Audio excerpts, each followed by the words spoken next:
I said.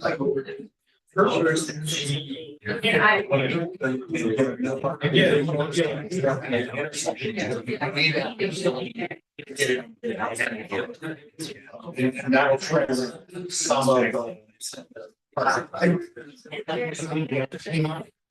Five. Yeah, no, I was just Everyone, let's get started here.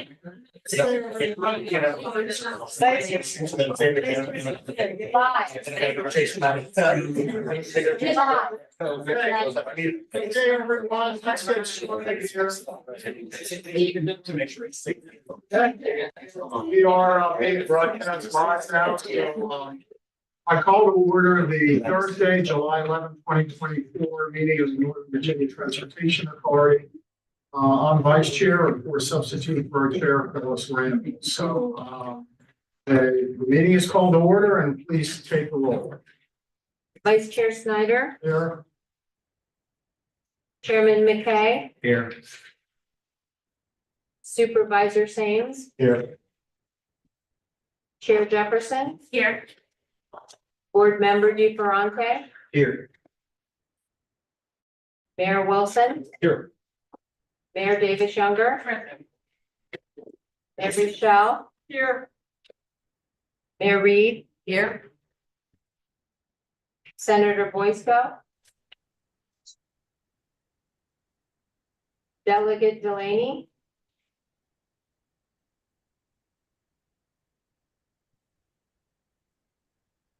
Mr. Cole. Mayor Olem. Here. Mr. Cutler. Here. Mr. Trogdon. Here. You have a quorum. Thank you very much, and thanks for everyone attending tonight. Thanks to all the elected officials and all the staff and those members of the public that'll be watching our session tonight. Before we get started, I wanted to note a new item, blue sheet item, which unless there's an objection, we'll take care of that right after the current agenda item number 7. So we'll take that as the last action item for the discussion of information. Is there any objection to that? Okay, move forward accordingly. So the first is a presentation on the bus rapid transit. Dave? Great, thank you so much. Vice Chair Snyder, members of the authority, good evening. This session is part 2 of the 2-part work session on the preliminary deployment plan for bus rapid transit. In part 1 was in June, and this evening is intended to give you an opportunity to give us some feedback before we launch into our analytical work. As a kind of a higher level reminder, bus rapid transit is seen as providing a meaningful new travel option for the region that will reduce and possibly reverse dependency on driving, particularly driving alone. It'll help you, our member jurisdictions, as you prepare for future 6-year program funding requests that are related to bus rapid transit. That in turn will lead to an incremental deployment of bus rapid transit across the region, all the while keeping our think big vision in mind for regional BRT. And third, it will help us, MBTA, to protect the investments that you have already made to ensure that future investments in bus rapid transit will all fit together. And let's just take a pause briefly here and invite Chair McKay in the context of protecting the investments that MBTA has already made. There was a fairly significant announcement from Fairfax County just a couple of weeks ago. Yeah, thank you for that recognition. I think most people have probably seen this, but not everyone. And that is that our Richmond Highway, the 1 BRT project, which has been consistently funded, at least the VDOT component of it consistently funded by MBTA, has moved forward with the Federal Transit Administration. And we now have moved from conceptual project that we were in talks over, formally, into moving into the engineering phase. And so those of you who have dealt with FTA or these types of projects know moving into the engineering phase is a huge milestone, in seeing to it that the project is completed. And this will be, I believe, the longest lane dedicated BRT system in Virginia. When it's established and runs in the Richmond Highway corridor, north of Prince William County up to the Huntington Metro Station near the Alexandria City line. And so there's also a huge regional benefit to this project, but not only having MBTA support for the overall project, but also a lot of county money and state money going into making sure that this corridor gets a sophisticated, reliable BRT network. It's critical. And interestingly, on the ridership side, to show you how difficult getting this FTA money is, on the ridership side, we were a close call. On the cost side, we were a close call. But this corridor, the Route 1 corridor in Fairfax County, is the most heavily transited bus corridor in all of Fairfax County. And even with that ridership, we were facing a real challenge to make sure this project got to this stage. And so it's a huge, huge win for us in the county, but it's more importantly a huge win for supporters of BRT systems and an acclamation that the MBTA money on this project keep getting us to this. So good news. Thank you. Wonderful news, and hopefully the beginning of many similar successes for other BRT programs. So thanks a lot. Now, Keith, your job. Now, well, so good luck. Our job has started, and you can go to the next slide, please, Leanne.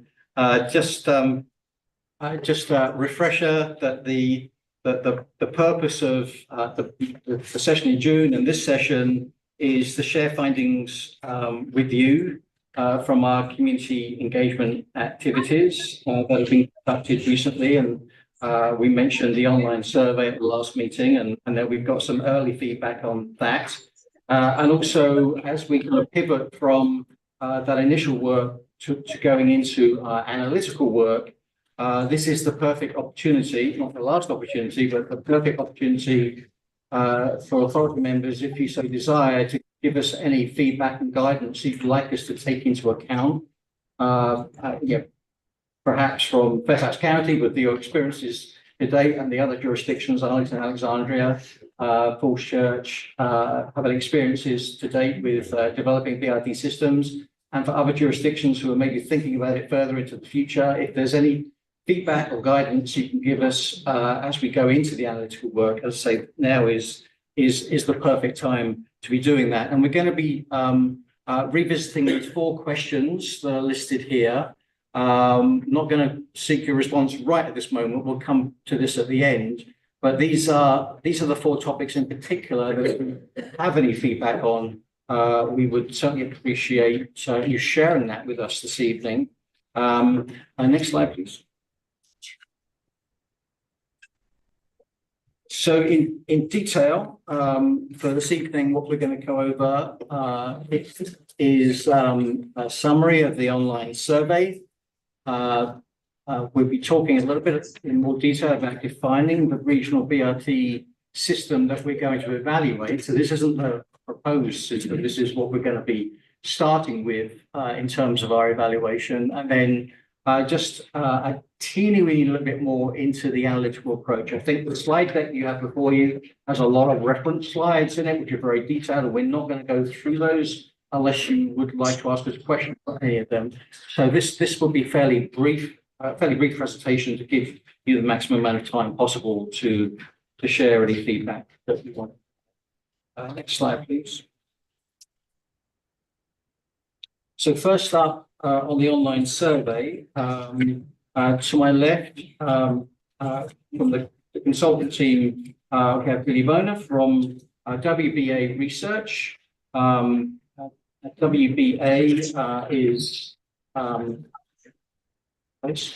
is a Prince George's County-based national research firm specializing in transportation research.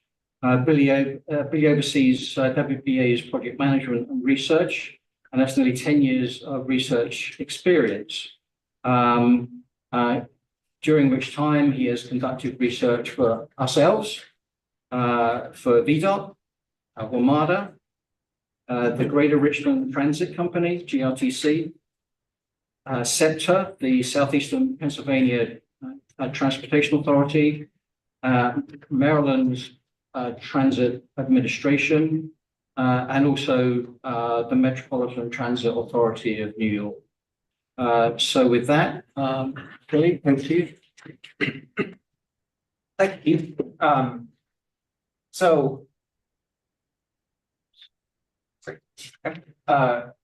A primary purpose of the engagement efforts that we've been doing over the last month was to obviously field a survey.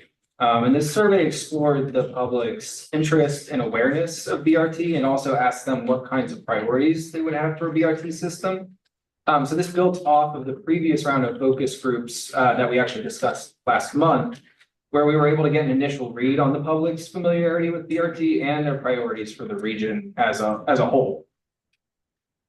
So the survey was available in both Spanish and Korean, in addition to English, obviously, and was available through a few different mediums. So people had a number of different ways to take it, at pop-ups, where they could take it on a tablet with the representatives there. Using Take One cards that included a QR code and a link to the survey so they could take it later, or on social media where the survey was posted and boosted for the public to participate. Next slide, please. So in total, as of June 23rd, when the survey was closed, we had 1,312 total responses, with 818 coming from Northern Virginia residents specifically, the remainder being mainly coming from residents of DC, Maryland, and the rest of Virginia. So I want to focus specifically on the Northern Virginia residents and the findings that I share here. So like I mentioned, we closed this on June 23rd. So the past few weeks, we've begun analyzing the data. And while this process is still ongoing, we do have a few key findings to share with you all this evening. And you'll see a bit later on how we are already using these findings in the next phase of the project. One other note is that we did categorize people by transit riders and non-riders. And we also put them into categories by the jurisdiction they reside in so that we could look at differences between different jurisdictions. Next slide, please. All right, so there are 4 key findings that I want to discuss over the next couple of minutes here.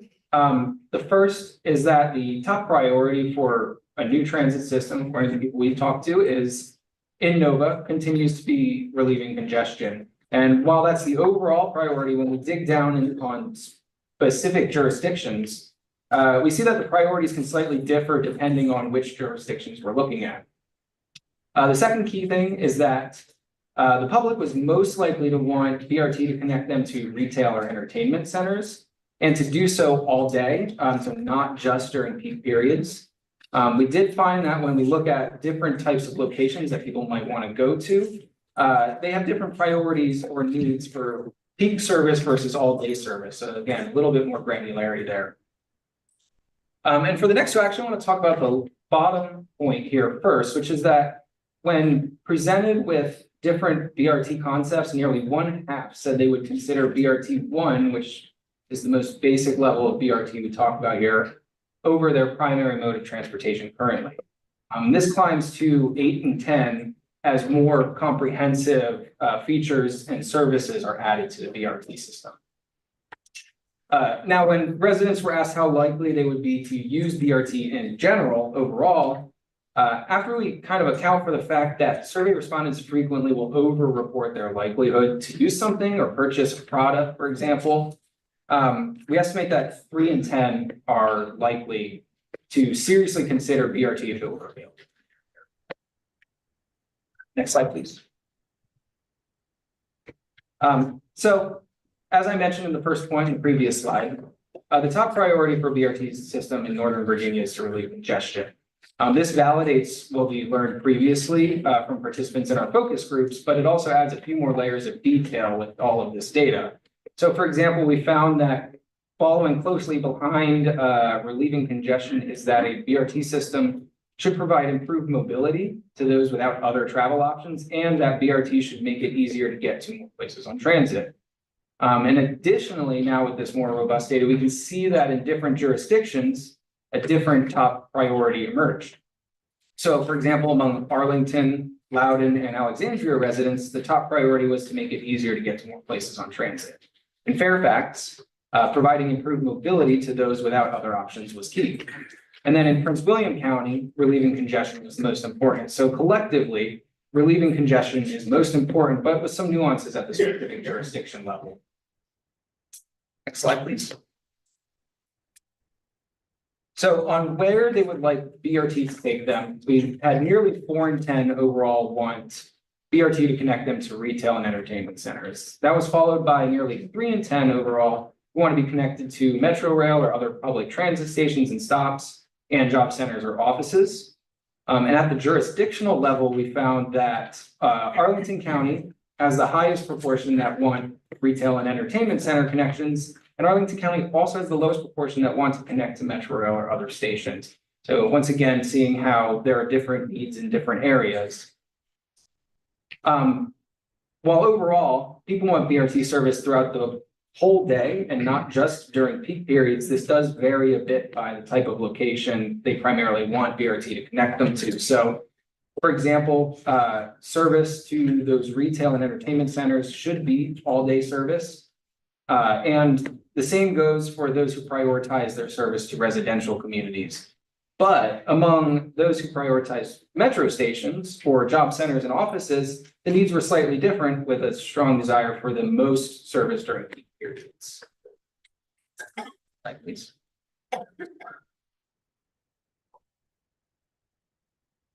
So the last thing I want to discuss here is actually something very interesting that we were able to do with this survey, which is evaluate how the public's willingness to consider BRT over their current primary mode of transportation increases as more features are added to the BRT system.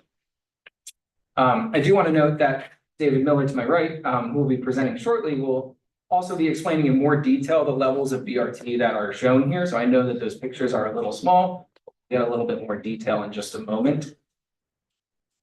So at the most basic level of BRT, that is BRT1 here all the way on the left, we found that 48% would be willing to consider using it over their current primary mode of transportation. And we explained this to them that this includes stations and stops with good shelters, lighting, trash bins, and passenger info with a bus that travels at about the same speed as traffic. But then as more features are added, BRT type becomes BRT2 with additions such as amenities that make it faster to board, like level boarding and off-board fare payment.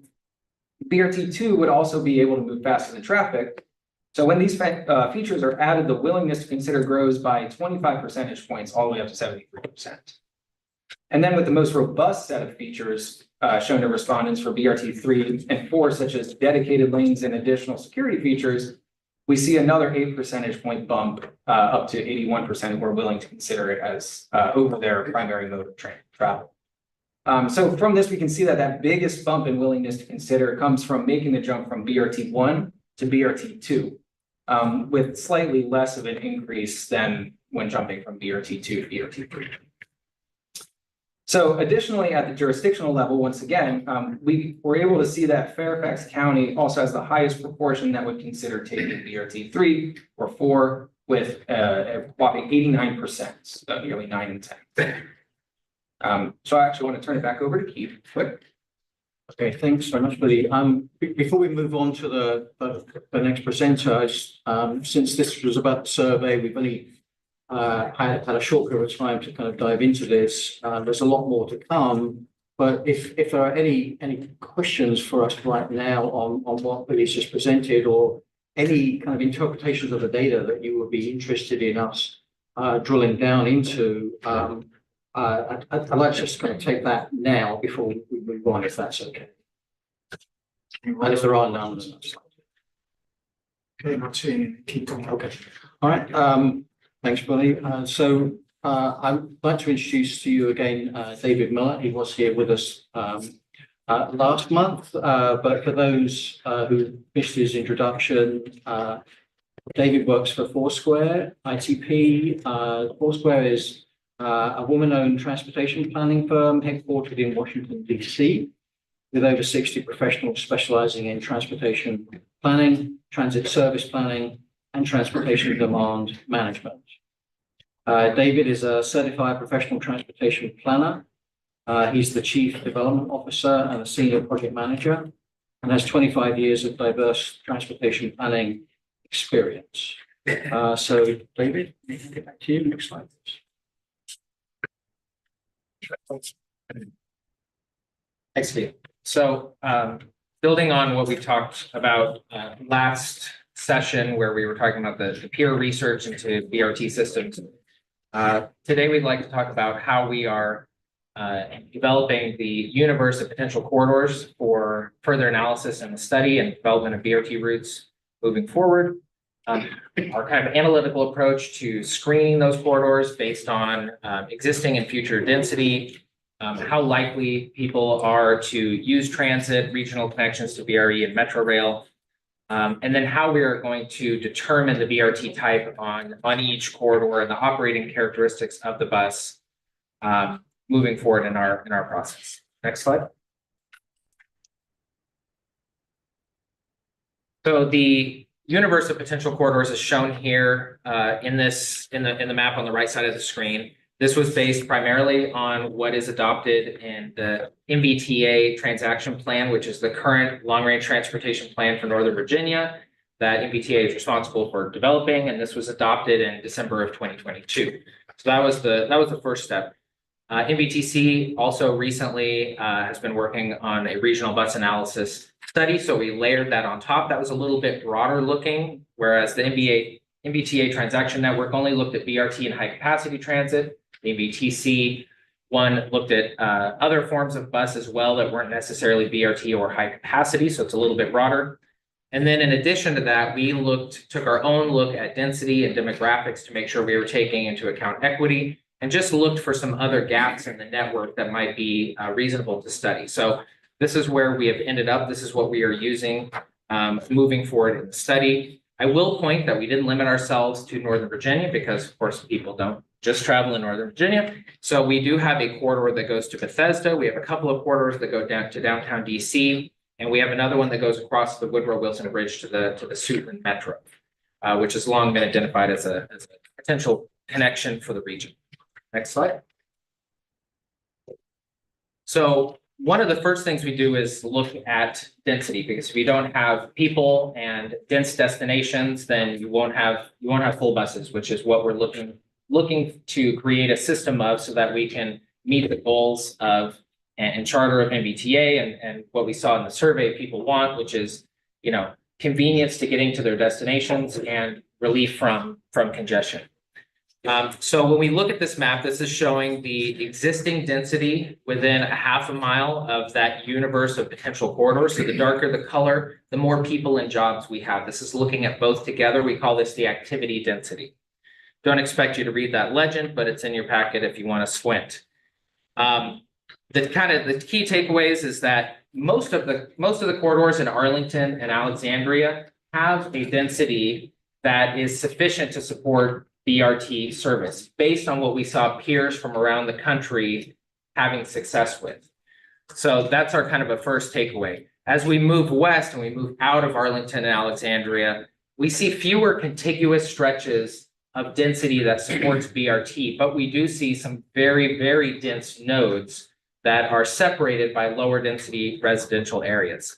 Some of the corridors that have supported density are shown here. Route 1, portions of 50, 29, 28, Route 7, Cambridge Road, Gallows Road. There's a number of potential corridors really across all the jurisdictions that could potentially support BRT service.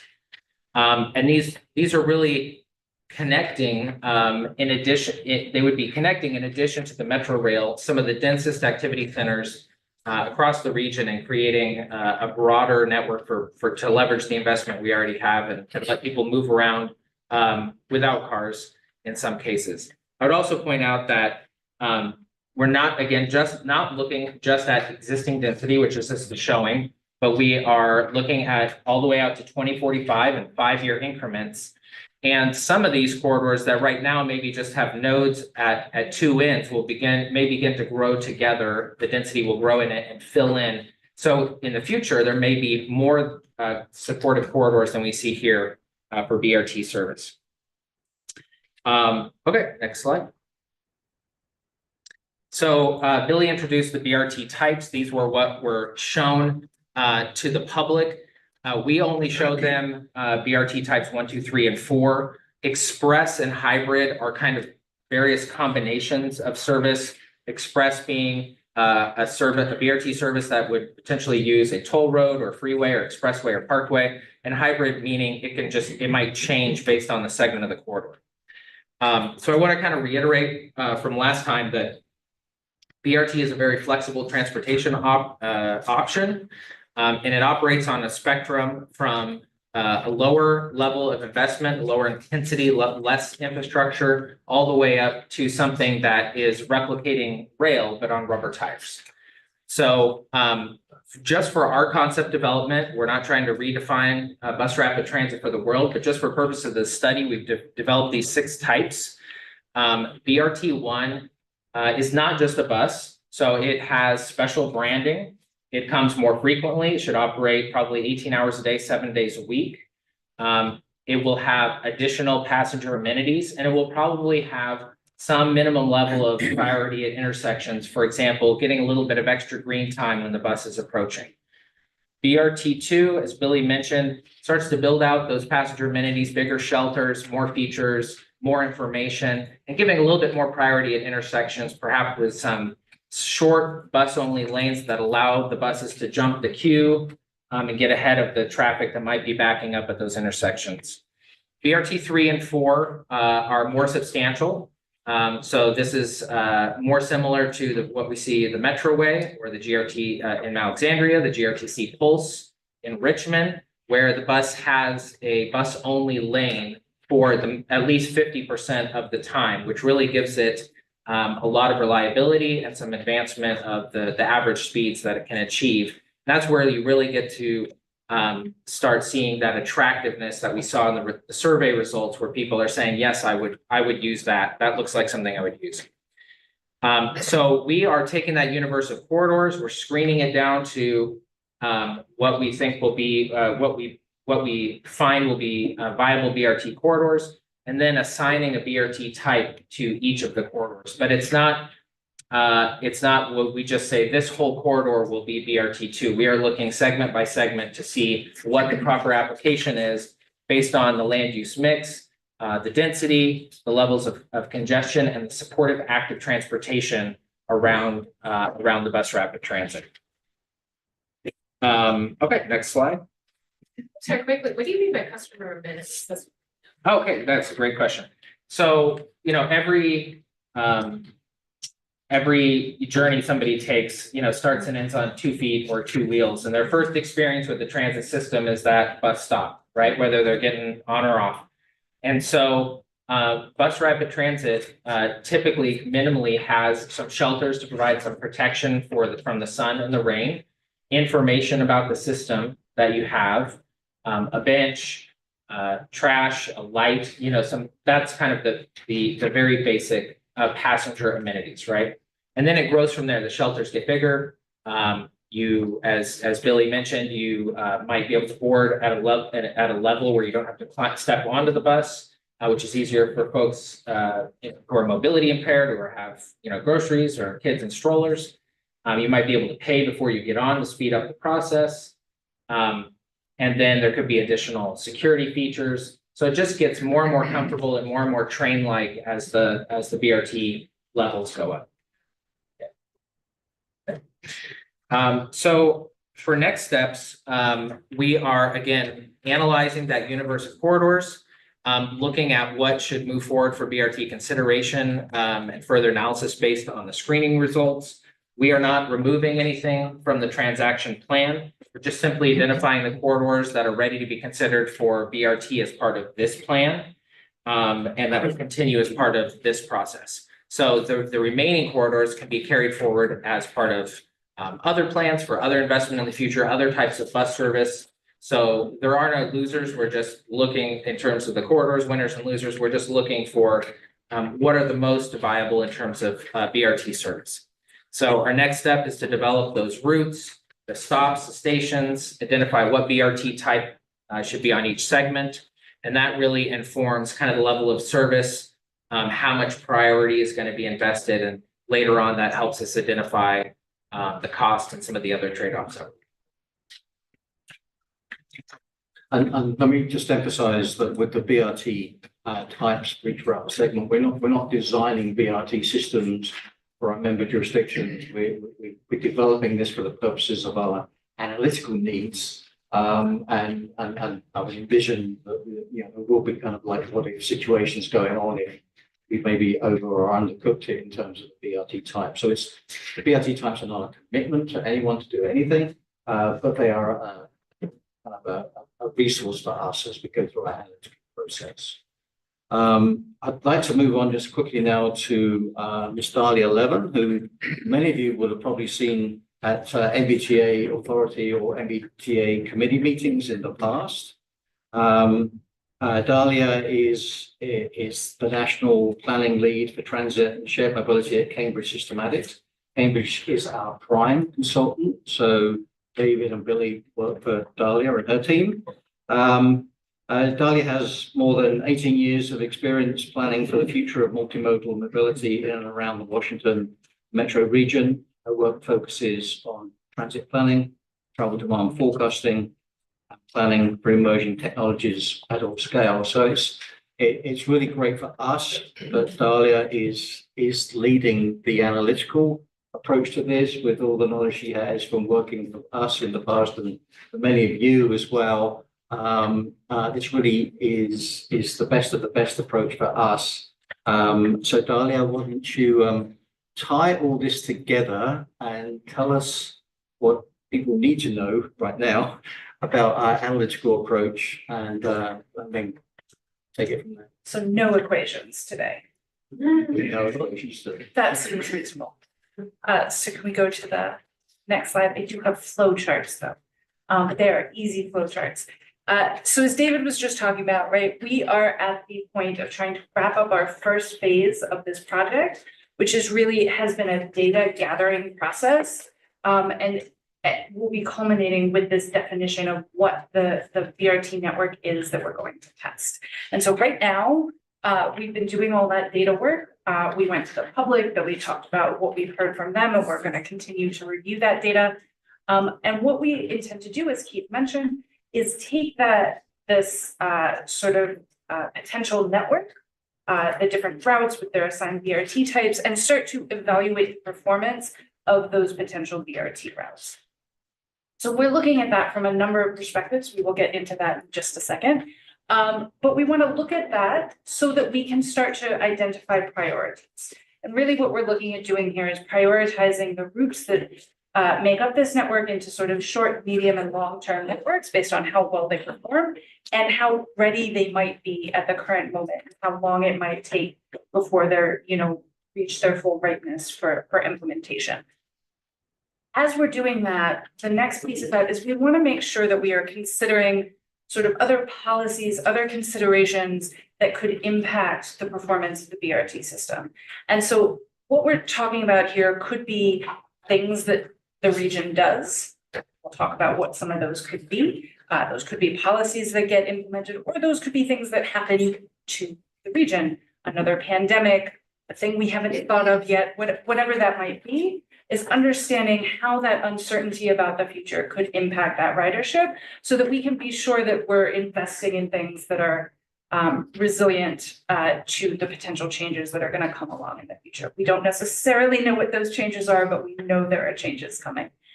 As we're doing that, our next step is to identify the supporting needs. And these are things that would be necessary in order to be able to implement a BRT system like we're talking about here. And so I'm not necessarily talking about customer needs and amenities, but things like there may be new governance structures that are necessary, funding sources, there may be new bus garages that are needed, very exciting things like that. We have to identify what all of those are so that as we develop the system, it develops as a system that serves all of Northern Virginia instead of just individual routes that don't work well together. So we want to make sure we're doing that. We will then take all of this and develop the draft preliminary deployment plan for BRT. And that will be happening, we're looking at sort of next spring. We will be bringing that back to you. You will see us again. We will talk about all the math. I promise no equations. And we will be taking that to the public as well, right? We want to make sure that they have the opportunity to review what we've done, to understand what we're thinking and provide us input onto what those recommendations and priorities are. So that's the overall process of what we'll be doing for the next, I want to say 6 to 8 months. And then we had a few questions for you guys. If we go to the next slide. There's a lot of words on the slide, but one of the questions we wanted that is really important as we move into this evaluation phase is what are the goals or outcomes that a successful BRT system in Northern Virginia should achieve? And so we've listed many examples here. A lot of these are things that we shared with the public as part of the survey that Billy was talking about earlier. The 3 that are bolded are the ones that he had already mentioned were the 3 highest priorities generally for the public. And so what we wanted to come to you with is if you had any thoughts on any of these, if you feel like there's something that might have been forgotten in all of this that you want us to make sure that we consider, now is as Keith said, a perfect opportunity to let us know.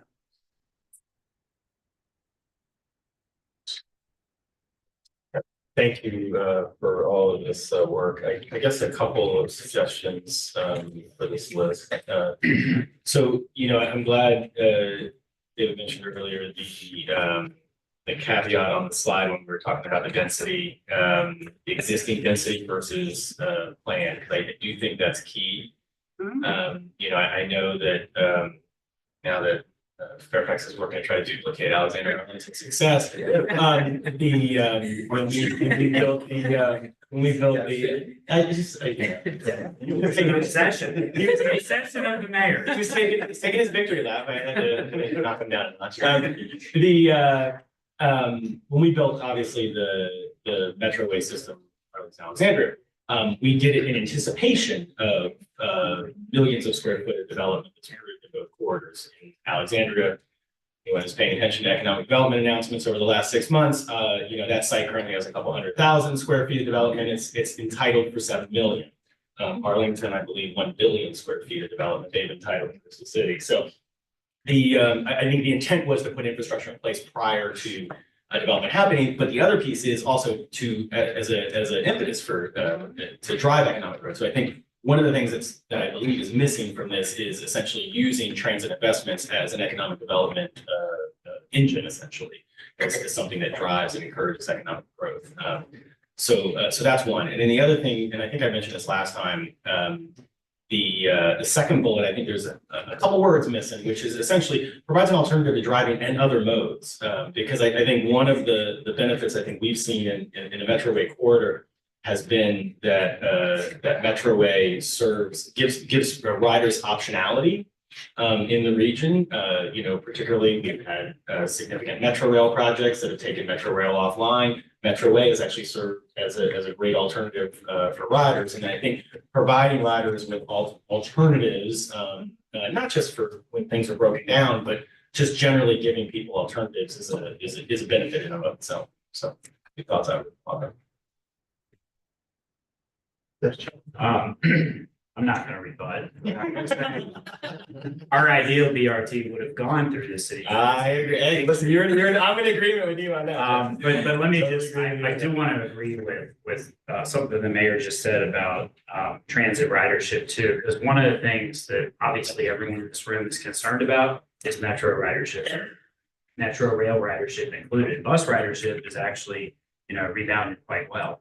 And I think a lot of people forget this BRT system. Sure, it can be a link between 2 points that don't rely on rail, but ultimately the Route 1 project ends at the Huntington Metro Station for a reason. That's right.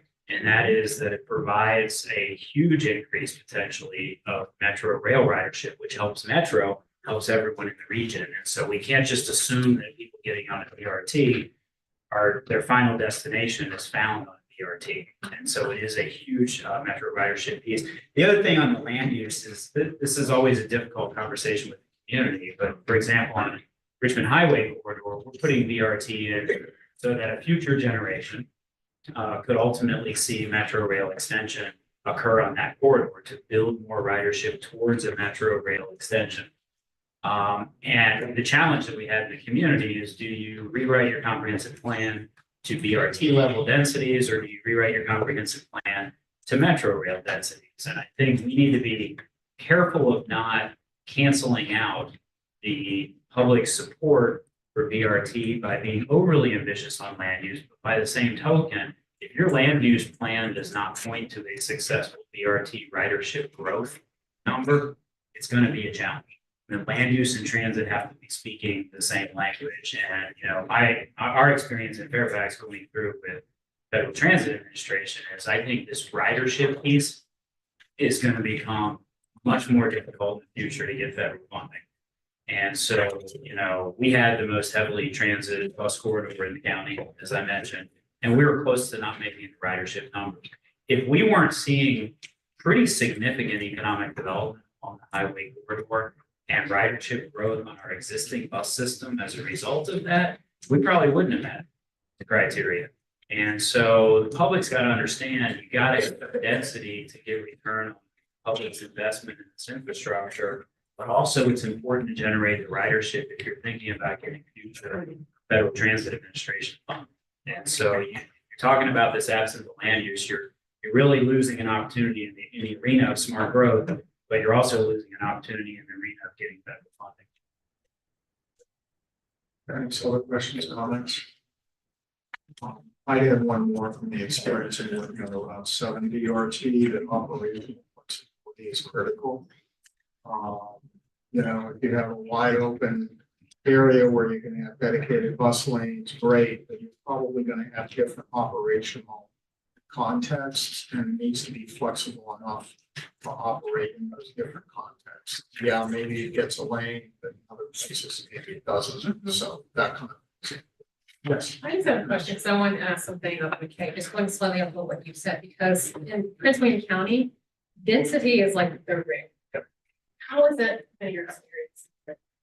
Well, I mean, honestly, density without a future plan for transit should be the third rail for most people. I mean, we should not be dramatically increasing density in areas where there's no hope for future transit. And so, you know, one of the things, and I went back in history just for a moment, there was a time when VDOT wanted to widen the Richmond Highway corridor the same way that they widened the Richmond Highway corridor in Prince William County. And there were a lot of elected officials in Fairfax who told VDOT, get out of the room until you come forward with a plan that includes transit. Because we might get one chance to widen this roadway and we want to do it right. And once the project's done, adding in a dedicated lane for bus is going to be nearly impossible. So we took a back seat to the widening plan that originally was supposed to go all the way through Prince William County through to Fairfax County. And we said to our community, you know, we're going to get better bus service on this corridor. We have to not just do a widening project, we have to do a full rewrite of our comprehensive plan. Say, if you all want the benefits of this increased transit option, the price that we have to all pay to make sure it's successful is to make sure we have a land use plan that's complemented with that. If I couldn't have been having that conversation with them with both of those things in the equation, they would have never supported more density. But density was in fact supported because the linchpin of it was this major improvement in transit that was running companion hand in glove with the comprehensive plan. So I really think the only way to do this successfully and to overcome that challenge with density is, if you're going to increase density, you got to have some type of transit improvement plan that's real, that's achievable, that's fundable, and that can build community support. Because what became our biggest challenge once we got through this process of initial getting the community on board, it wasn't support for the transit. They all wanted that. The challenge was making them understand that along with that comes the density. And so absent, if I didn't have the one bus that you see on this scale, on this application to drive that conversation literally with the community, the density increases would have been a non-starter. Because the traffic congestion is so bad that the only solution in that corridor is what you see on this, which is the one bus. And you certainly don't add density in places that are already challenged with traffic unless you've got a transit option too. I hope that answered the question, Yeah, it's a great because I think they have to be together. Because it's a huge. We are giving up space to grow. We don't have your medical. Not even close. But what, you know, density for us is, it scares people. I get it. Mr. Chairman, Keith, you presented a map earlier of potential network ART system across all sorts of local governments. How is this going? How does this align with the transportation element of their comprehensive plan? Because ultimately, should routes be selected or risen up in some way, it needs to become incorporated into the plans of those local governments so that they can do the land use planning and the other elements that they're desirous of. Yeah, that's a good question. I think there's a bit of a chicken and egg here. You know, with transaction, which is where this started from, projects that are included in transaction may be in a comprehensive plan. It's not a requirement for them to be in a comprehensive plan in order to be in transaction. Transaction is fiscally unconstrained, geographically unconstrained. You know, representing the fact that people in Northern Virginia do travel outside of Northern Virginia from time to time. So the starting point for us is to be unconstrained, to have that big picture vision.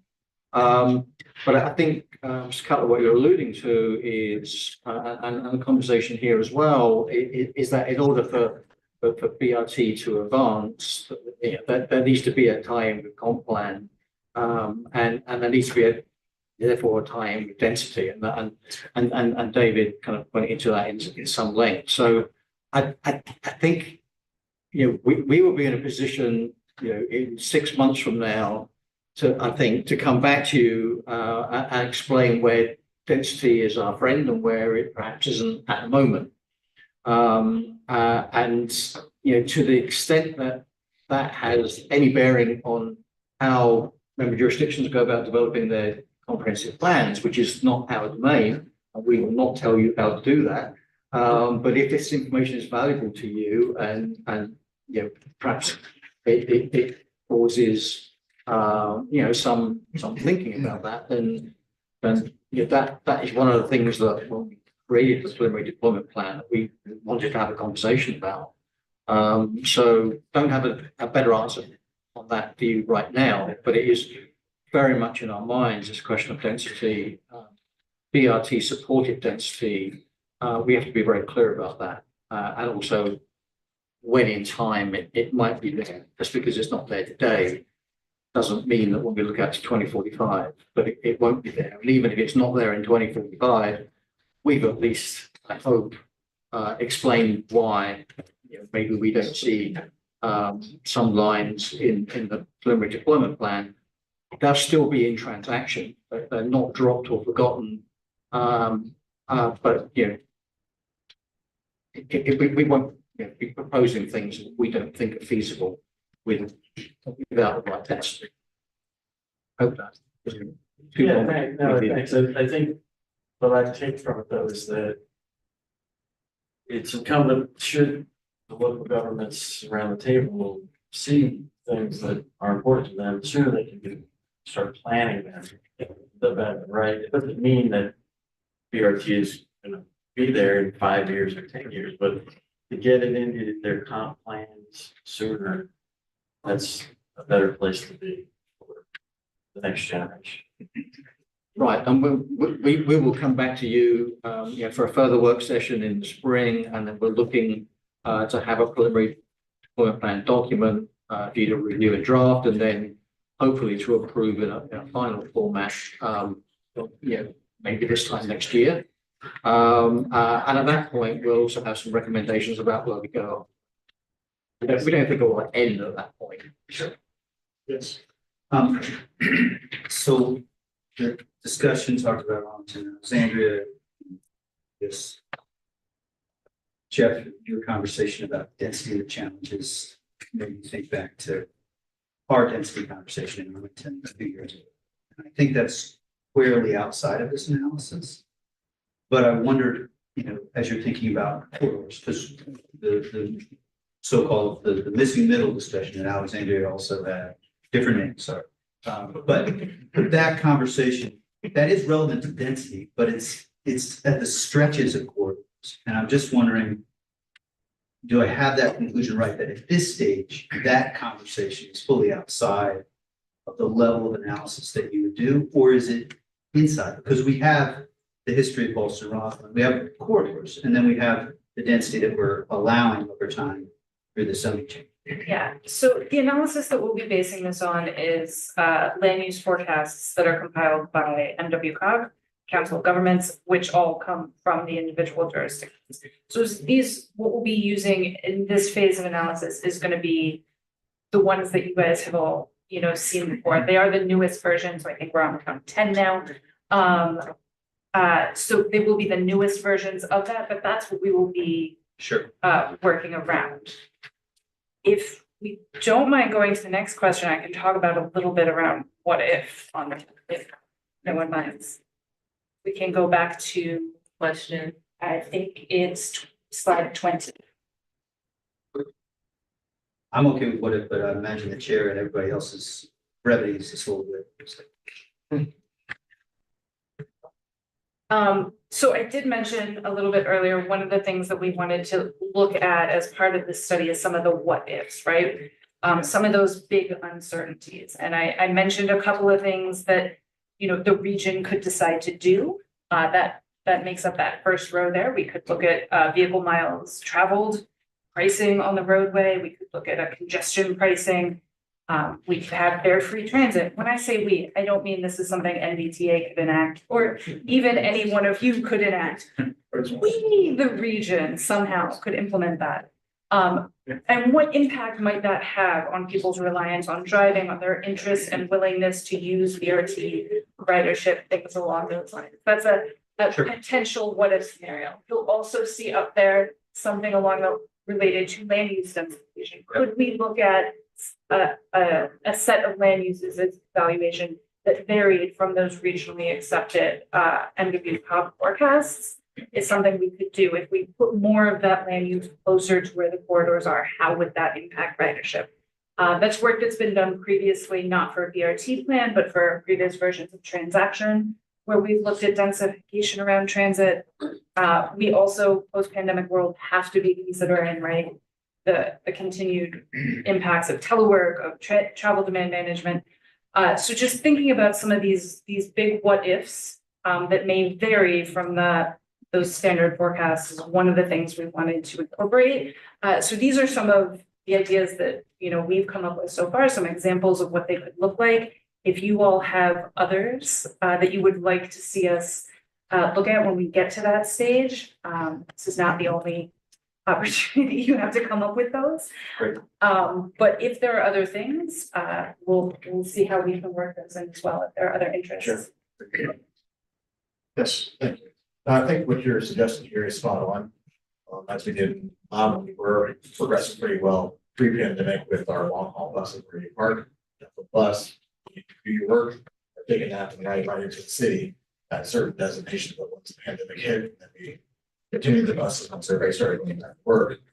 The ridership numbers just completely dropped. People either telework or they got comfortable driving back into the car. So like, yeah, you know what, we continue on my car ride here, I'm fine. So we actually made the decision to go free, fare free, starting in 2025 for our local and our fixed routes to try to get the ridership back. So I think if some jurisdictions look at doing that the same, maybe not for everything, but a certain portion of it, maybe that'll help get some of the ridership. I know obviously some places have better ridership numbers than others, but we're still trying to work, like catch up.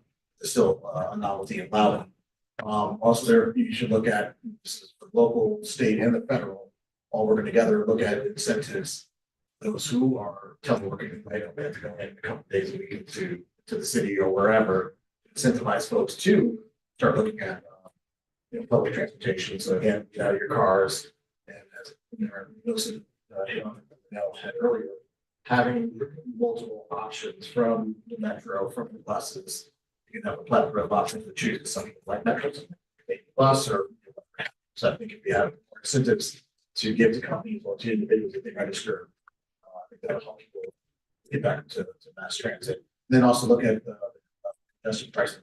Speaking for myself, I drive a couple of days, well, mainly in the winter, into the city, it takes 66. Sometimes driving in, it's wide open, but I'm still paying a high price and then I'm looking traffic going the opposite direction with all the construction going on 495, it's backed up. And it's like, well, why is my price so high? I'm flying, traffic free, but the other side is that's the one that's driving the congestion prices. Like you're paying a high price and it's moving pretty good click. So I think we need to relook at the congestion pricing as well, make sure the algorithm is compensating for that. But I think what you have to do is good.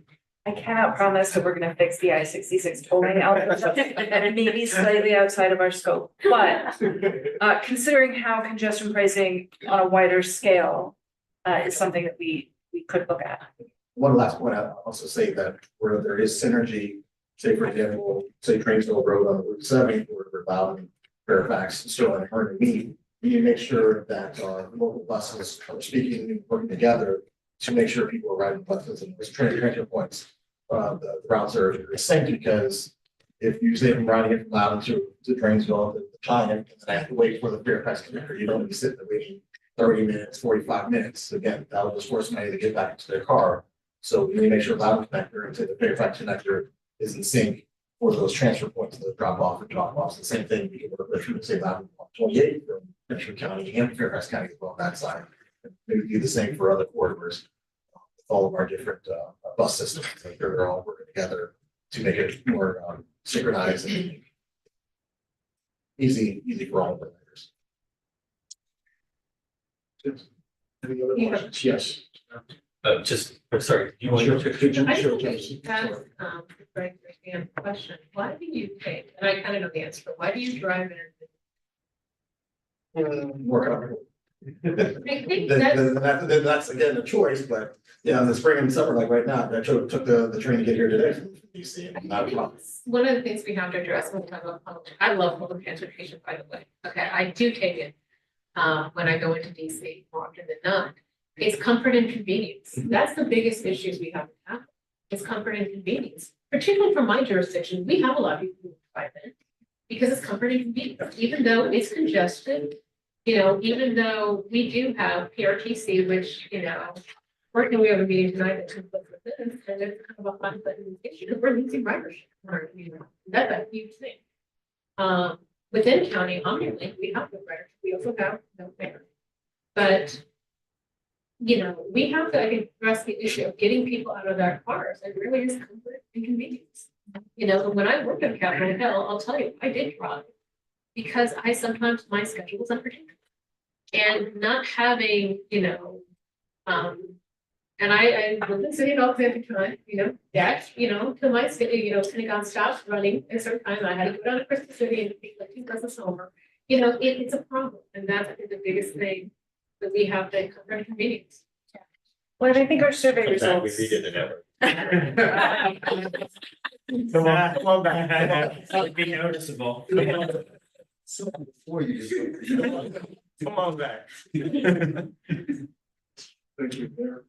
Just real quick, with one more suggestion, and I just want to tie together something Chair McKay said and then Mr. Cutler, because I think the land use piece is really, really critical. And I think you do have to set the table early on. I mean, we rewrote our transportation section of our master plan in 2007, 2008, and included these 3 designated transit corridors. The first corridor, Transit Corridor A, which is the Metroway corridor, opened a decade ago, opened probably 6 years after we rewrote that. The other 2, which are both MBTA funded projects, are still a couple years off for the next one, and then a couple years beyond that for the next one. And so that's what 2 decades after we wrote the land use plan.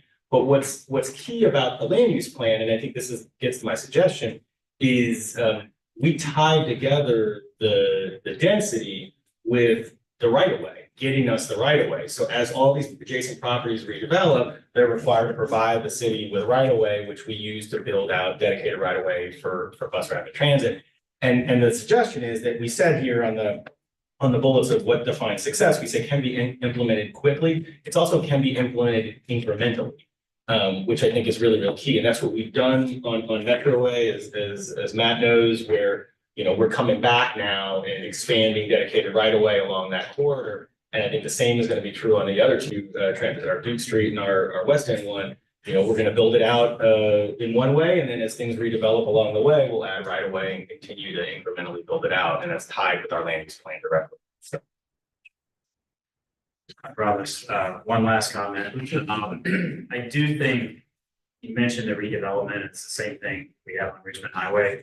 But I will also say that if you're putting a BRT system into a place that has heavy residential communities in it already, if you don't protect the affordable housing that is in those communities, the fear of BRT systems in many of these communities is displacement and gentrification.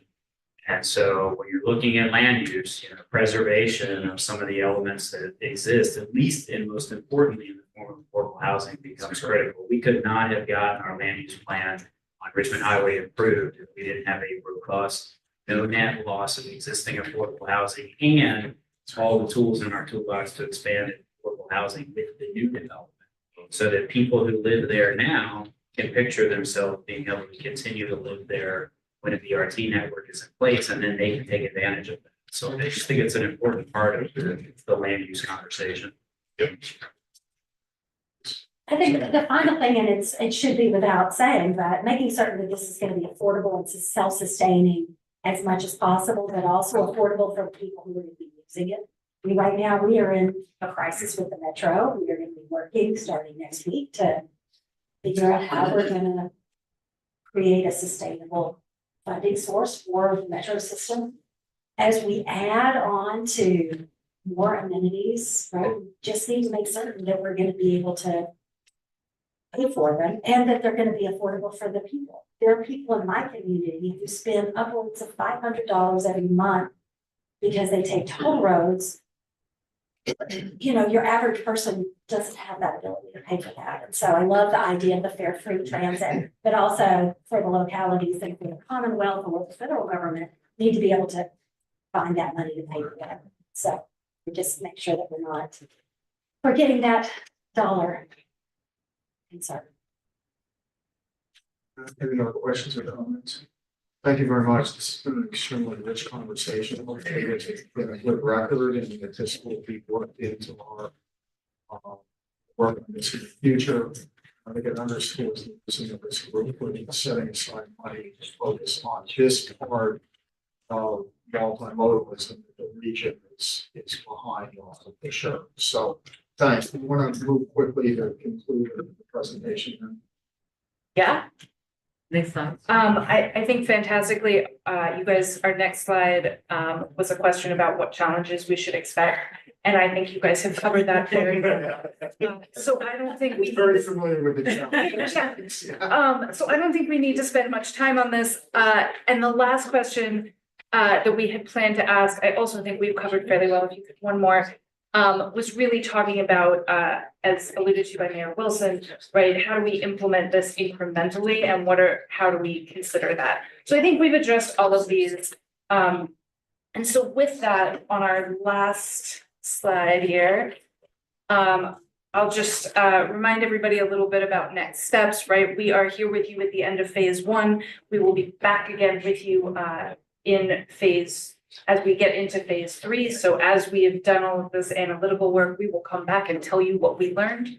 And we look forward to your input and sharing that with the public as well. As we said, we're expecting that sort of beginning of next year as we work through all of this, so that we can get this wrapped up by the fall of 2025, which sounds far and isn't. Thank you very much. Does anybody have any additional questions or comments at this point? And So if, after this discussion, the officials, staffs have questions, where do they direct them? Do they direct them to you, Keith? Yes, Okay.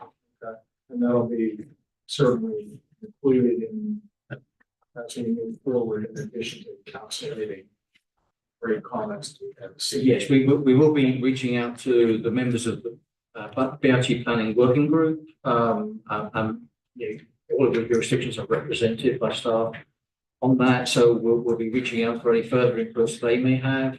And we'll keep the staff informed all the way through this work as we have done. Anything else on this topic? No, not really, I've never seen any. So we move on to our action items. First item is approval of June 13, 2024 meeting summary minutes. Motion to approve. So you start. Any discussion? All those in favor, signify by saying aye. Any opposed? Any abstentions? Abstain. Okay, so you get the abstentions.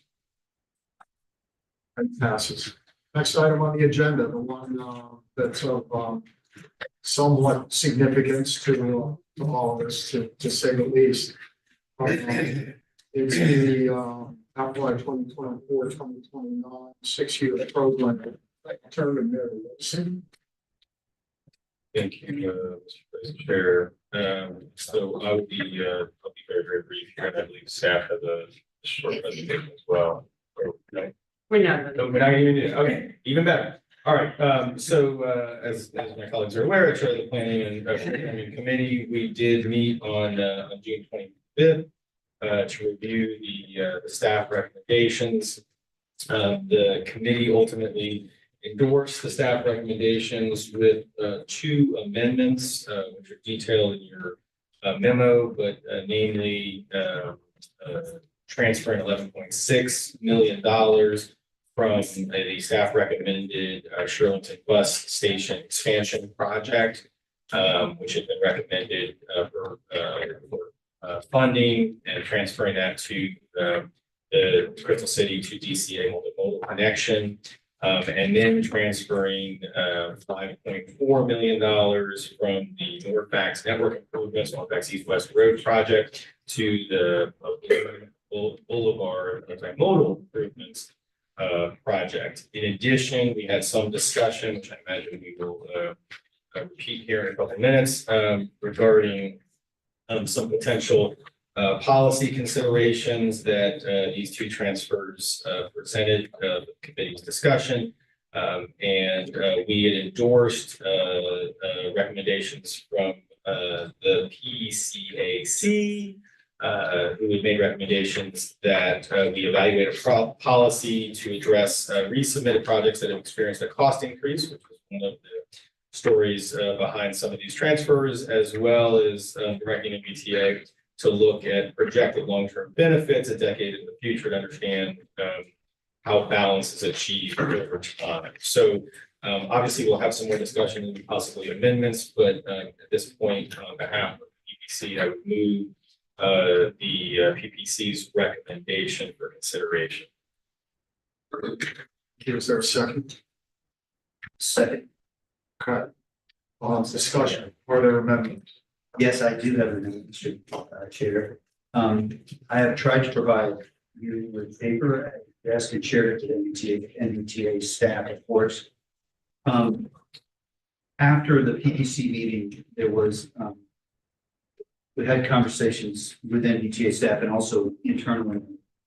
The Shirlington change does not provide full funding for the CC to DCA. So just so you have a picture, everyone, that is the regional benefit of a project that essentially connects VRE and Metro to National Airport. So because of that inability to fully fund that project and conversations with staff, we are recommending the amendment that has 3 parts that is you should have with you. And I think it may be that Mayor Holm, I don't know if you have paper, but do have one. Okay. Oh, lynching. So the 3 parts are: first, we recommend restore MBTA staff recommended funding of $11.6 million to the Shirlington bus station expansion. Secondly, transfer a previously approved funding for the Ballston Metro Rail's west entrance, the second entrance to Ballston, to fully fund the Arlington to CC to DCA multimodal connection project. And the third piece of it is that we increase the funding level for the Arlington CC to DCA connection from 11.6 to 21.1. That's the amendment. I have some thoughts to explain it, but I think probably proper procedures to see if there's a second. Is there a second? We'll second. Thank you, Mayor. Motion has been made and seconded. Yes. I'll try for brevity in explaining, but I'm also, I don't know your preference. I see Supervisor Sains. Yeah, has a question. just to get clarity, we have one motion for Mayor Wilson, which was a little bit different than your motion. So obviously, I know your motion now goes above that one. But can you explain or give a little bit of detail? No, pinch hitting here, so with Chair Randall down at NACO. Just a minute, could I explain from a parliamentary standpoint to clarify that? So the motion has been made on the plan. We asked for amendments, so we'll vote on the amendment and then we'll vote on. Right, That's it. Yeah, I got just that. wanted to clarify. Yeah, no, that, literally exactly what I said, but yeah, I got that. And I just wanted to get clarity on where Arlington's getting the funding from to fully fund the Arlington, to the 23 project to the 21 million. Because I don't see that on the chart for the 6-year plan, so. You're 100% right. It is not on the chart. It is previously approved funding. I believe it was a 2015 application. There's a couple of numbers, and then it's the 2022 to 2027 6-year plan. Is it a project we really care about? But given the timing and the urgency of this, that is why we're proposing to take previously approved funding From that one and from the one that's from the Sherman bus. Well, the way it works out is just from the previously approved plan. Okay. And we're restoring status quo of the staff's recommendation of Sherman. Okay, then. So I got that, so it's a different plan project. Bring money from that. We did fully fund the Arlington 023 plan, our project that's in here. All right, so I'll just be candid and say, I would like to see an amendment attached to this that says Arlington will not.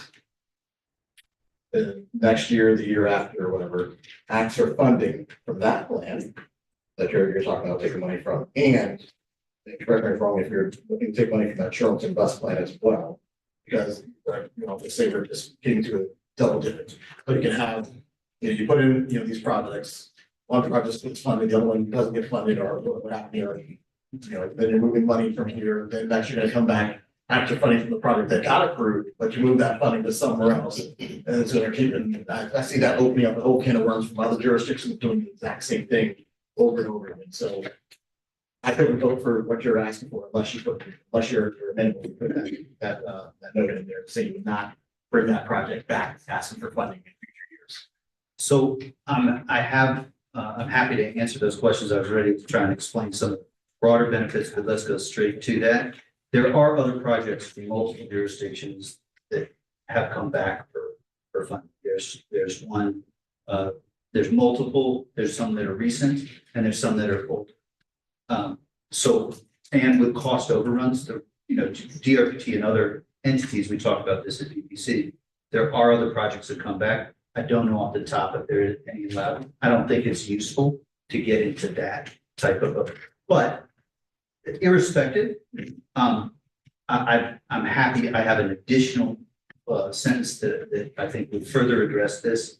I just wanted to try and also explain a little bit the context. If you want to go straight to that additional sentence, I'm happy. Yeah, and it's that to clarify too, because yes, it's one thing if you put in a project, it does get funding, and then you come back next year or whatever and ask again, that's one, that's fine, it makes sense, but just put a project in, you get funding, then they take that funding, move it somewhere else, then come back. That project that did get funding, but you move that funding and then ask again. That's what I'm saying. So there's a distinction and a difference. So that's where I don't want to, if we vote for this to open that can of worms for us to start having that pattern. Totally fair. I mean, I do think And then, you know, if you allow staff to clarify that, has that happened? Where you put in funding, ask for a request, hit the funding, move it, and then come back again? Or is it, you put in a request, it doesn't get funding, then you come back and ask for funding and it gets funded? That's, you know. Supervisor Sims, what I would note that we had the request to do a swap like this as part of our inaugural funding program, the 2018 to 2023. And at that time, one of the provisions, the authority told the two localities, it was again, two localities, okay, but do not come back for money for additional funding for the projects that you are actually taking money off of. So we have had applicants that we've done in certain phases and they've come back for additional money or escalations of inflation. But when we look at a swap, we have told, or you have told the localities when it happened twice before, do not come back to try to fill the deficit that's being created by pulling funding off of the donor project. So, I think you've gotten to the heart of the policy-based discussion. This has been a unwritten policy, and I think there's some context to that. And that's one of the two things that Mayor Wilson mentioned. But the sentence that I would add is further, Arlington County commits to not recoup the 21.1 transfer from Ballston West entrance in future MBTA 6-year programs. I'm happy to send that. I'm happy to repeat that sentence or send it to Leanne or to show it because you don't have it in paper. But I think that accomplishes the very sentiment that you're seeking. And I want to be fair. This is not something that has been easy working with staff. The day after PPC, we immediately tried to engage in a constructive, I thought, conversation with Monica to try and address this. I wish I had not been giving you paper now, but the real world is I was trying to get there as fast as I can. But if you wanted to reread further, Arlington County commits to not seek to recoup the 21.1 million transfer from Ballston West entrance in future and BTA 6-year programs. And that would be added to the motion. Yep. Yeah. Okay, Mr. Chairman. My concern, we ran into just this on part of our development where Metro is. And did you seek other revenues? Because we did not seek any more revenues on this project. The town of Herndon will be bound for other things. But we found and secured the rest of the money to do the extension on World Gate Drive. Oh, yeah. But we didn't come here. We had both on the Ballston and CC to DCA, we had sought significant other funding and on Ballston, of course, that's part of what we're saying with this last piece of the agreement. We will be having some various sources of funding. So we have done that, and we have had some success, like you, like everyone, we want to have more success, but there's a climate. So yes, we have some sources. Absolutely, and we continue to do so. So thank you for that, Mayor Russo. Thank you, Chair Snyder. I have a concern about the ratings. For one of the options here, you would be transferring funding from a higher rated project to a lower rated project.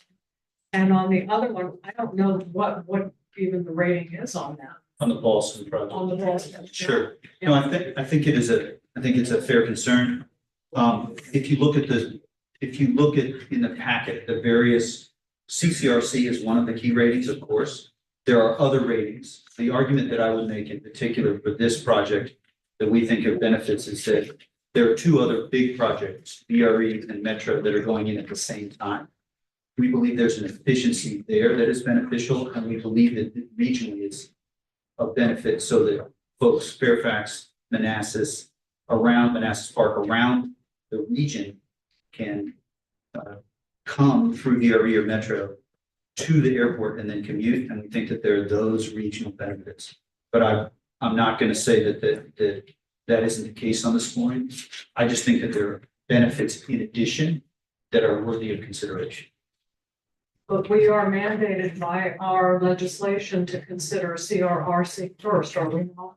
It is the main consideration. There are also other factors, including public input, but I won't deny that is a key factor. And I won't say that that is, I will say that I think this is a regional benefit. I haven't really gone much into the economic development benefit. But that's part of why it's more than reasonable to commit not to come back. That's sort of my response. And regarding the Boston Metro, that's from the 22, the FY 22-27. We don't know the rating at that time, and we certainly don't know the rating that it would have gotten relative to the projects currently. So That's correct. Maybe Monica can help. So, Mayor Rischel, it was rated 24 out of 26 for congestion reduction relative to cost. the Boston, okay. That is still transferring from. Oh, so this would be lower than. How does that compare with what you want to do? Well, I mean, I don't know how ratings compare across two different cycles, but it is, I think that's still of concern. I think that there are many benefits to the Boston station, including connectors coming in to the Boston station from west, but still of fair concern. I think there are other examples that I could point to of projects where we have looked at past funding and refunded it, but I don't know that I would have an easy way to compare past ratings to current ratings. I'm not sure that those are. Right. So. Which was my point. We can't do that. Sure. We're not able to. Sure. Thank you, Mr. Chair. Great discussion, Mayor. Thank you, Chair. I know, Mary, you had mentioned your change as part of this last time, and so that consideration would also have to come as well for the no double dipping. I mean. Correct, Yeah. correct. And I just want to be clear too, that we have sought other funding. We don't know if we're going to get other funding. We also value engineered our project to eliminate in order to reduce the gap by half. So taking this money means we're going to get this project over the finish line, but we have taken all other steps to look at all other alternatives. So eliminating part of it, seeking other funding, and we are not coming back. I would say that the additional sentence that I read is an effort to align functionally with where Mayor Reed's project is. I just wanted it, I wanted you to be able to explain what you did in the meetings. So I could actually. That's all. Thank you. Thank you, great discussion on this. Thank you. I appreciate the conversation, the concern. I think most of us around the table have that same concern. And I appreciate Mr. DeBronte's additional sentence because that helps a lot with me on the double dip piece. I will say that we need a policy on this because this to me is not about projects or project efficacy. It's not about the jurisdiction. It's about, in this particular case, projects 17 through 23, which we don't know how they would have fared potentially better if this information is for example, if Arlington had not applied for project 22 and instead had put in 23, what would that have done to the projects in between? And you couldn't figure that out unless you rerun the whole formula under a whole new criteria. And I'm not recommending that at all, but I do think we need a policy for this because the people sitting around this room will change. Hopefully the cooperation between Some sooner than others. somewhere on a tighter clock. Promise. But also, we have good cooperation among our jurisdictions to try to do the right thing here and be flexible. That may also change. And institutional knowledge of just agreements, verbal handshake, that type of stuff, in my opinion, is not the way to do business. And we have the added concern of we have a rating system that has been established and we have tried to adhere to that. Moving of money around from projects, especially when you're moving money from a higher scoring project to a lower scoring project, is definitely problematic. I think in this particular case, Matt's made a good case about why there are other factors involved here, like what VRE and Metro are doing, that would be hard to work into the measures that are on this chart. And we have to be cognizant that things like that can happen. But at a minimum, the commitment that's been made here to not ask for additional funding should be a requirement anytime a jurisdiction does this. And there should be a significant justification for when this happens and why. And I don't even know if we should be looking at or allowing funding from past projects that has already been allocated to be transferred in this process this year for the lack of comparative purposes. And so I guess one of the questions that I have is the money that comes out of the Holston Station project. How much other money is on that project now? So we had how much on it at the time in 2015? And what amount of that project was that? So Chairman McKay, we approved $12 million in 2015, and then 2 years ago in the 2022 to 2027 program, we put an additional $80 million. Now, the project does have non-MBTA funding sources as well. I believe it has some smart scale monies on it at $10 million, but I'm not sure beyond that what additional funds the project has. So we know what the gap is between what is allocated through all those sources and the cost of the project. Did have I had conversations with our staff. We are working through that process. I think, I don't know if I've got this right, if there's any other pieces, but without this shift, we don't have a gap, but the project has to go through the RFP, RFQ process. And it's a longer runway than the CC to DCA. So we want to get the project, the CC to DCA done. So the precise dollar amount of the gap, I can't tell you off the top. With this step, it would be more 21 million plus. Exactly how much is still being on both sides. You know, and I asked that question because I do think getting this project done, similar to the Fairfax City example, is important to get the project done. But because we have other money on the Boston project, you know, how do we make sure we protect MBTA's investment in that project and ensuring that that project still gets done? Because that was 2015 allocation, there were others. By pulling money out of that project now and putting it towards this one, which is important, and I'm prepared to support doing that. But is there any type of thought that's been given or commitment that's been given to the existing other NVTA funding on that project to make sure that project actually happens? I believe it's essential for Arlington, but I just want to make sure that, you know, we're trying to get projects done. And if that one was getting done or closer to getting done with that allocation, is further from getting done now by pulling that money. What is the plan? Is there a plan to try to deal with that to protect the investment in NVTA is already made? Well, I think it's from in the short term, we have money with our meeting with our county manager earlier this week. So additionally, we are close to our historic cap on bonding to see if we can bond in this CIP.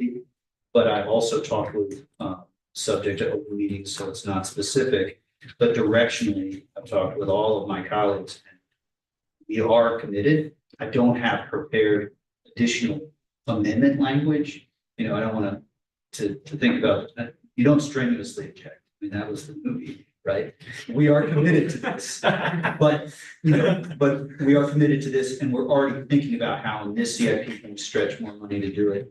And we will be back for sure in 2 years. If we don't have room in this CIP, we will be back to do more of our part, consistent with the language I added, to get this done. It is central to who we are. So in essence, we don't feel like it's harming that project given where it is on the timeline that it's on.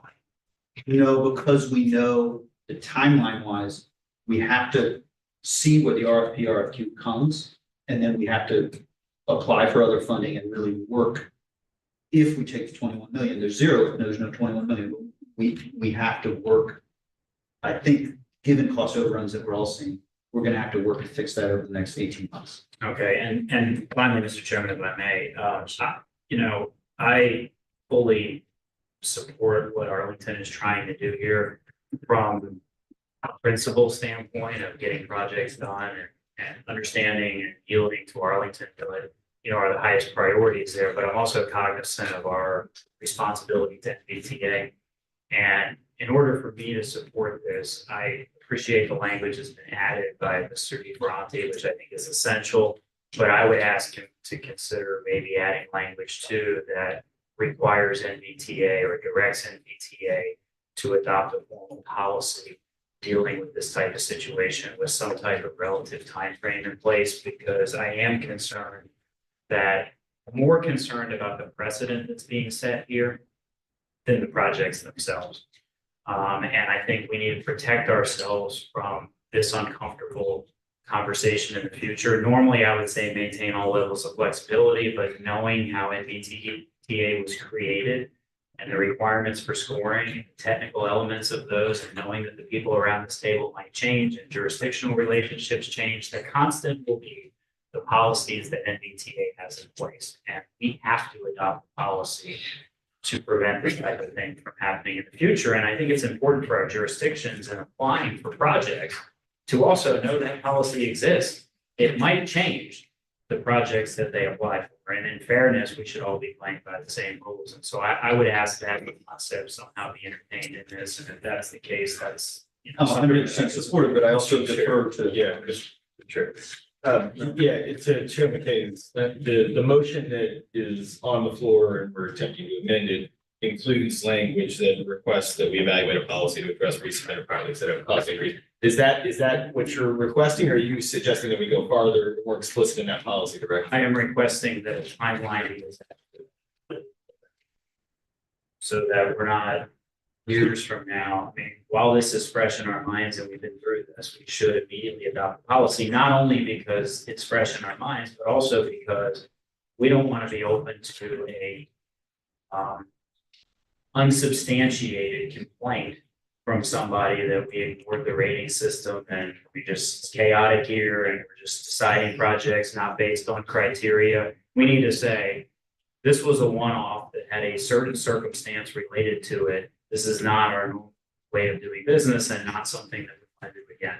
And sending that message to the jurisdictions early in advance of other applications. So maybe this is a question for Ms. Bagman, what's the realistic time frame for consideration of a policy governing this area? Well, assuming you adopt tonight, then we can be done with this 6-year program update and we can get to work on it, mindful that you don't meet next month.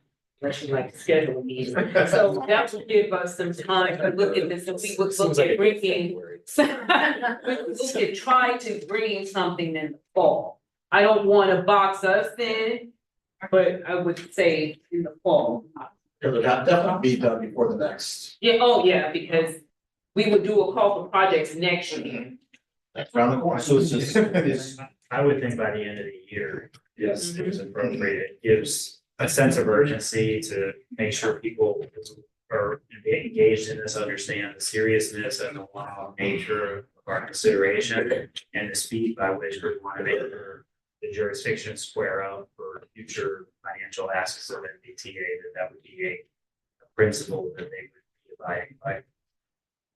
fully support by the end of the year. For context, we strongly supported this. There is some background that staff is aware that we shared that I think would be relevant, but fully supported. What I'm hearing is that it shouldn't be part of this motion. But I just do want to go on record on how strongly Arlington would like written policy. Well, so I think we have a main motion, we're attempting to amend that motion. I think to Board Member DeFronte's suggestion and obviously Chair's prerogative, but I think we should probably dispatch with this amendment and, the main motion, and then if you want to add some additional language to just provide a timeline, I think it's probably the best way. So people know what they're voting on. I do think we need to have language, so if you could repeat your sentence and then Mayor Wilson will need to figure out the language for this policy. Yep. So it is the language that is on the piece of paper that is in 3 parts. 1 amendment, 3 part, restore NVTA staff recommended funding of 11.6 million to the RL 2022 Showington bus station expansion. Transfer 21.1 million from previously NVTA approved project number 142 Ballston MU Metro Rail Station West entrance. There's parentheses language around the original applications to fully, and then I'll finish by saying to fully fund RL 23 CC to DCA multimodal connections. The third part increased funding level for the RO 2023 CC to DC multi-year connection from PPC recommendation of 11.6 million to 21 million. Finally, the fourth part is further, Arlington County commits to not seek to recoup the 21.1 million transfer from Ballston West entrance in future NBTA 6-year programs. Point number 5, language on policy. I think we. We'll take that, take it to the main motion, take it to the main motion. Has to be without the main. Yeah, that's good. I just want to, just. There's one of them actually doing it. Mr. Chairman, let's just make sure with staff that that's the appropriate way to deal with it. I mean, to me, if we're adding the amendment about the timeline or the policy, that's something relative, and we should be voting on the main motion because it's relative to this whole process, not specific to just these projects. But I just want to make sure that's the way that the staff sees that as well. Yes, that is correct. Mary, you should have another question. Thank you, Mr. Chair. I think it's important to remember, the policy is very important. I agree with that. But even within the context of a one-off, I think we've got the cart before the horse.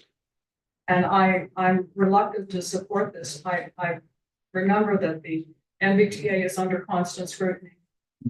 And I would prefer not to, lick the third rail. Yeah, I respect the concern. We've tried to address this as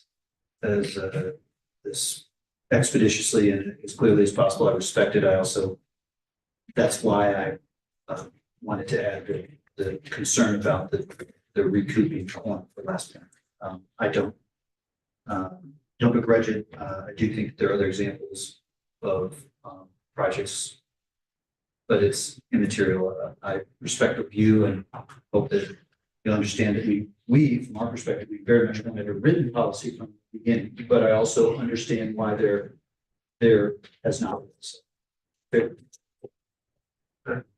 Thanks very much. Any further discussion? All right, so we have a motion. Does everybody understand the motion? 3 points here, plus the additional commitment. Mr. Chair, can you please speak longer?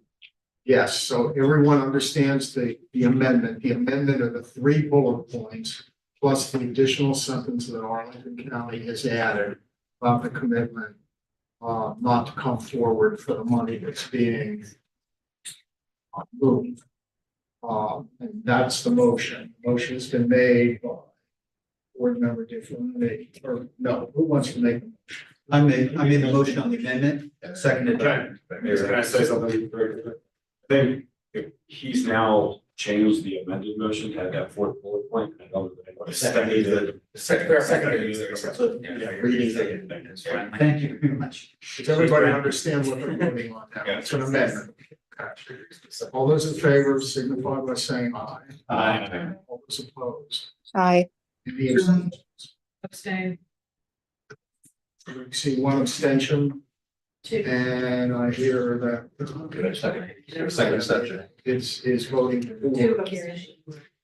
Any other abstentions or no votes? 2 second abstention. Excuse me, Mr. Chairman. So Mayor Olem, you're not voting. Okay. For this. I never know. I know at the committee level you vote, but at the authority. So we have 1 abstention. I didn't hear Senator Boyce, so. I think just, I don't wanna mess it up for you, but I think that just on the policy, understanding that we're not following. I'm gonna. I can live with it. It doesn't have to be unanimous. So I respect it. let me go back and do the vote again. All those in favor signify by saying aye. All those who oppose, please signify by saying. We have 1 opposition, Senator Moisco. It's mirrored. Then the next one, vote opposed, and then abstentions. Mayor Rischel abstains. Any other abstentions? Okay, that item passes. The amendment has been passed now. So the next question is motion to approve the FY 2024-2029 six-year program as amended. Yes, that. Not to clarify the parliamentary procedure, but that motion's already on the floor. We just amended that motion. So now I think Chair McKay potentially wants to make another amendment to that main motion to add a timeline on that policy. I believe I can do it that way, or can ask if that's a friendly amendment to be included. There's no motion. I guess you could, but we've already amended the motion, so don't think for me. You already amended the motion. Okay, I'll make that an amendment. Vote on that as an amendment. So the What amendment, specifically are we voting? the amendment is for NVTA staff to return to the NVTA with a proposal to set in place a policy to deal with what is the technical way we want to describe it. I'll look to staff for that by the end of the calendar year. Yeah, it's basically just number one. By the end of the year. By the end of the year. By the end of the year. On page 3, Roman numeral, Romanet, or I second Chair McKay's amendment. And we have to be pretty clear about what the language is. Yeah, what's restated. So the language right now says direct MBTA staff to evaluate a policy to address resubmitted projects that have experienced a cost increase. And I think Chair McKay is saying that he wants By the end of the calendar year. by the end of the calendar. That is the motion. All right, any further, do people understand what they're voting on there? Okay. Now, we're voting on this further amendment. Yes. Yes. One more amendment to the main motion, then is, the motion just made by Chairman McKay. People understand what they're voting on. All those in favor, signify by saying aye. Aye. Thank you. Are there any opposed? Any abstentions? Okay, so what we have in front of us is a motion to approve the six-year plan, two amendments. Right? Okay. There was some, everything else we can follow. Nothing else. No motion has been made and duly seconded. All right, so we're voting on the approval of the six-year plan with the two amendments that have already been approved by majority. All those in favor, signify by saying aye. Those opposed? Any opposed? Any abstentions? Thank you very much. This is much appreciated. Great discussion. Thank you to our staff, all their work. They get us here. Thank you. thank you. Okay, so the next item on the agenda is approval of the recommendation to reallocate regional surface transportation funds for Prince William County. Mr. Chairman, Prince William is requesting to reallocate $2 million from their University Boulevard Extension Project to the Prince William Parkway and Old Bridge Road intersection project. They need additional funding for the Old Bridge Road, Prince William Parkway project. It's a smart scale project, and doing this transfer will help get the project to completion. Thank you very much. Chair Gibson, make a motion. I move authority approval to recommend the reallocation of $2 million of regional surface transportation program or RSVP funds from UPC 118313 to UPC 119073 for Prince William County. Any discussion? All those in favor, signify by saying aye. Any opposed? Any abstentions? Thank you very much. Next item on the agenda, approval of recommendation to allocate $3 million in grants on one I-66 outside the Beltway concession and funding to the city of Fairfax. Mr. Chairman, the city of Fairfax is requesting an additional $3 million in Transform I-66 concessionaire funds from the balance entry account to the George Snyder Trail project. The authority did approve funding for this project in June of 2017, or did recommend funding approval for this project in June of 2017 for $17.3 million. And again, they are seeking an additional $3 million to bring the project to fruition. I will note that we as the authority, we made funding recommendations on the concessionaire funds, and the final decision is made by the Commonwealth Transportation. Thank you very much. Is there a motion? Yes, I move authority approval of recommendation to the Commonwealth Transportation Board to allocate $3 million and transform I-66 outside the Beltway concessionaire funding from balance entry to George Snyder Trail. Second. Any discussion? All those in favor, signify by saying aye. Aye. Any opposed? Thank you. Any abstentions? All right, we have a new blue item, which we, agreed that we'll act on next, and, let's see. Ms. Wagner, Mr. Chair, there was, I move authority approval of the letter of endorsement for the city of Alexandria's 2024 charging and fueling infrastructure grant round 2 application. second. Is there any discussion? Why- Why? I do only have that. I take full responsibility for the fact that it's not. In our defense, our staff believe we met in August, so if we could meet in August, we wouldn't have been late, so. Nice, motion's been made. Seconded. We just need to, city hall. Any further discussion? All those in favor, signify by saying aye. Aye. Any opposed? Any abstentions? Motion passes unanimously. Discussion and information items, planning and programming committee report, Mayor Wilson. I believe I gave my report earlier. I'm good, done reported. Thanks. Technical advisory committee report, committee voice THC chair. It's in the packet. It's in the packet. All right. Final coordination advisory committee report. It's in the packet. Chief executive officer's report. That's all.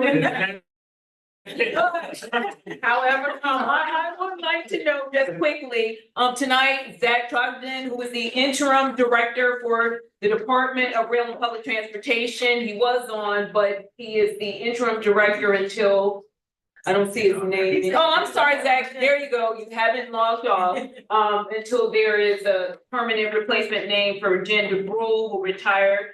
Also, Jim Cole, who was our gubernatorial appointee, citizen appointee for the past 4 years, will no longer be serving on the authority. We are receiving word that perhaps, and I say, he received word thanking him for his service, that he's no longer on the authority. So I suppose we will get an appointment for that position in the not too distant future.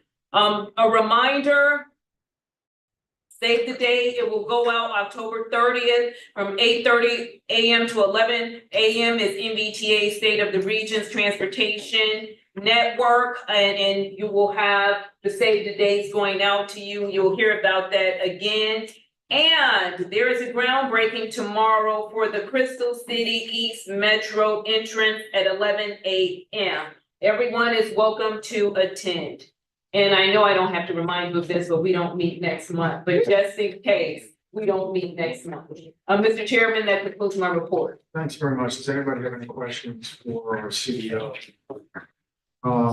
So chair's comments, my comments are not. I do want to make this comment. Thank everyone for a vigorous discussion tonight. Just a classic example of how you work together and address concerns. I would note that according to the news media, Virginia has been voted #1 pro-business state in the country, and keep up with that infrastructure work. And we know that you don't get to be #1 in 1 year or 2 years. It was a long time effort on legislators, and I want to thank our legislative delegation, the work of elected officials here locally, and the hard work of our staffs and organizations like NDTA and NDTC. None of this happened by accident. So just commendation for everyone who's been involved in this multi-year process to get us through it. So heartfelt thanks to everyone. Does anyone have any other comments or questions they'd like to put on the table this evening? I've got one comment. I have talked to more than one person within the town of Herndon's limits that are now not using the toll road because Route 7. And they calculated the minutes and how much they're saving, so that's, could have worked out.